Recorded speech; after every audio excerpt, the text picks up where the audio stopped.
en fait, je pense que comme tous les officiants, on m'a demandé de faire une cérémonie pour mes proches.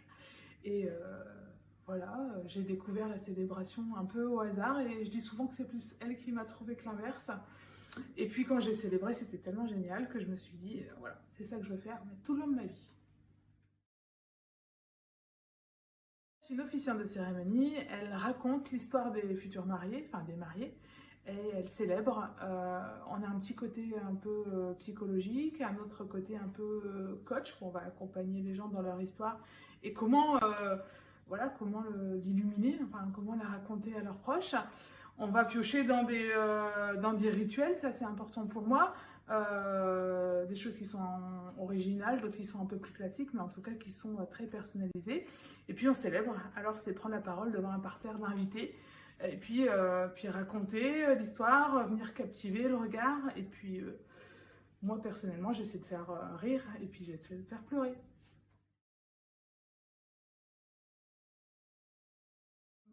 J'en ai plein.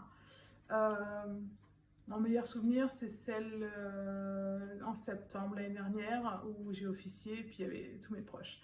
C'était pour des amis et enfin, des amis de mon frère qui sont aussi mes amis bien sûr.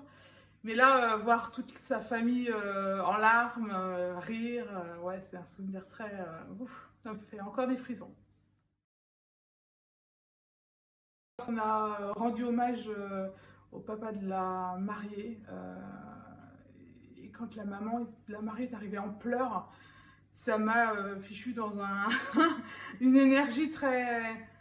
Ouais, c'était difficile, ça résonnait dans mon histoire. Alors ça, c'est mon pire souvenir parce que derrière, bah, faut sortir les rames, hein, parce qu'il faut envoyer du lourd pour faire rire et puis pour être quand même dans cette énergie d'hommage, mais pas pleurer. Ouais, c'est ça, le plus dur, c'est pas pleurer.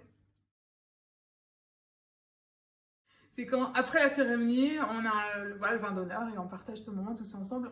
Et donc, je vais aller chercher, voilà, les gens viennent me trouver en me disant waouh, c'était super, on a adoré. Parfois, je laisse les gens sans mots, parfois, je vois des gens encore pleurer.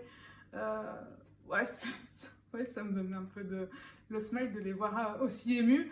Et puis, on discute beaucoup aussi de la place de la cérémonie, pourquoi. Elle vit en alternative à l'église, etc. Et j'aime bien ce petit côté un peu spirituel, le fait qu'on donne du sens à la cérémonie. Ça me touche beaucoup qu'on vienne m'en parler.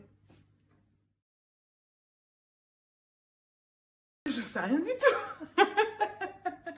Non, moi je préfère quand on rit déjà.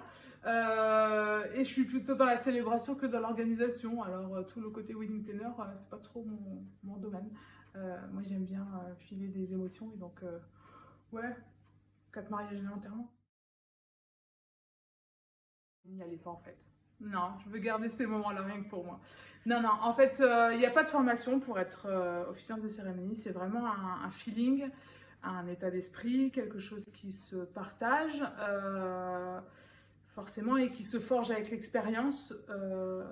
On commence tous de la même façon, c'est-à-dire par partager un moment avec nos proches qui nous ont demandé d'officier un jour pour leur cérémonie de mariage. Un conseil pour devenir officiant, d'y aller avec son cœur, sa passion, c'est essentiel.